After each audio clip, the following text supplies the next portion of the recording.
VSP back again. My phone was a little screwy there. You ever done anything like nostalgic? Like, kept your dad's old car after he passed away and restored it? I did. I did once. I didn't have his exact truck, but I went and bought one like it, 1976 Dodge Power Wagon. Anyway, I was playing. This video is probably on my. It's probably videos and videos and videos back. But anyway, I was going through some shit in my office, and I found this speaker. Now, this came out of a Nico audio speaker. I believe I don't know if that's Korean or Japanese. But anyway, my dad had a pretty cool Nico amplifier, and he had some Nico speakers. And anyway, I'll just show you. Like, we're talking some pretty low budget stuff back in the 80s. Like, the case is, it's not like it's tin, but it's not like a beautiful Klipsch aluminum one. The voice coil is really nice. It's in great shape. You can see it in there. You press it down. You can, okay, now I got it square. It's good. The front of it, like that beautiful dome on top. But here's where the problem lies. Right in here. Like, you can see it all in here. This stuff just rotted away. I searched for, magnet sticking to my thing.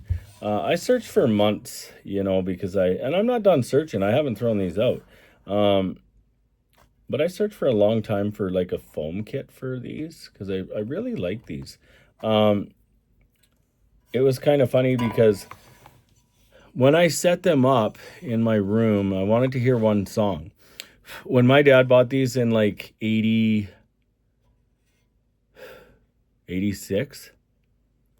he got a CD player, he got an amplifier, he got a tuner, and he got an equalizer, and he got a record player, all for, back then it was like $30,000, $3,000, and he got 2 speakers. And it was the very first CD player that our family ever saw. I would have been like 13. Anyway, it was really cool. And my dad actually got a set of headphones that like had a cable and tied in. And for the longest time before I got into headphones, I thought like having a cable was the dumbest thing in the world. Like, there's some of that shit right there. It's just rotten. So anyway, I didn't want to leave the speaker open. I didn't want to leave the speaker sitting there. So I did something with it. But just so you know, the nostalgic part of this whole story is the very first song I ever heard on these speakers was the very first CD my dad ever bought, which would have been the very first CD that I would have ever seen in my life. And I was like 13. Because we had tape decks, 8-track players, record players. We had it all. My dad had an old 1010 Pioneer out in the shop, serving Vegas. Like, he was crazy. I think the Serwin Vegas came after this because he got into music quite a bit. He's long dead. He was a great guy. But anyway, that first CD that he bought was Roy Orbison. And I believe that the one song that was on it that I can remember was first played was Mystery Girl. Mystery Girl. So when I hooked these speakers up to a brand new amplifier that I had bought, I thought, you know what? I just wanted to see if they'd play, right?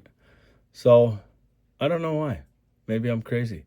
But I actually I downloaded it on Tidal, and it was Mystery Girl, and it was the whole album that Roy Orbison had done. And hello, Chloe, my dog.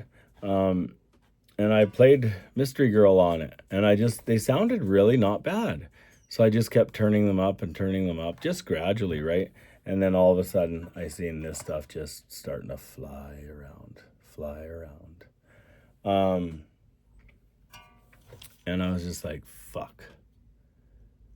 So the very first song that these speakers ever played were Mystery Girl. And up until this day, the very last song that these speakers played was Mystery Girl. So I just kind of Call me stupid. Call me crazy. I was just really happy that that was the last song that these speakers played. Anyway, I went on Amazon. Let's move this one over here.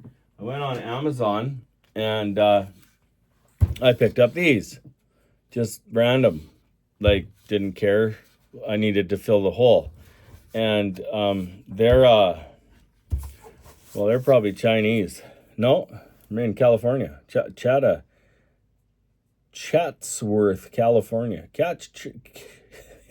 Chatsworth, California, United States of America. 40-ounce magnet, gold wood sound incorporated, 8 ohm, because they're 8 ohm speakers. And I'll be honest with you, these are brilliant. These are brilliant speakers. Like, I read all the reviews and stuff, and they're brilliant. They're a good little, like, are they hi-fi? Are they going to be what I put in a pair of speakers I built? Fuck no. But they filled that hole so perfectly. And the problem with those speakers is they have a passive radiator underneath, and it's made out of the same shitty foam. So I basically just put these in it. I listened to Mystery Girl one more time, and I put the speakers away, and I don't really plan on ever touching them. So I got thinking about it, and I'm just wondering, because I went on eBay to see if I could find the same speakers, but the same speakers are going to have the same problems. What I need is a foam kit for it, right? And they just don't have it. And I mean, like, Cerwin Vega, I don't know how many Cerwin Vegas I've refoamed, whatever. Like, it's just whatever. I mean, like, you always refoam a Vega, man. You just always do. I've bought Vegas that needed refoaming, and I'd be like, oh yeah, that speaker's total trash. And people are like, yeah, I know, that's why if I could get like $50 out of it. And I'm like, oh yeah, I'll give you $50 out of it. I refoam it, and it's thumping, running 300 watts through it out in the garage. Just holy fuck, just blow the garage door open. You know what I mean? With those crown amps, you know, you grab an AVR with some processing capability and 4 crown amps and just fucking crank it, and it doesn't matter what it sounds like. You're in the garage, man. Like, who gives a fuck? Every neighbor's looking at you like, what are you playing, man? No, dude, it's Wham. Wake me up before you go. No, I'm just kidding. No, that actually happened. I'm not kidding. I played that for my buddy Anthony. He's an Italian, and he always bugs the shit out of me. So I said, I'm playing a special song for you tomorrow morning, you fuck. So he he got that one. Wake me up, 'cause I'm a homo. No, just kidding. I did play the song. Anyway, you ever done anything nostalgic like that? Anyway, you have a good day. BSB is out.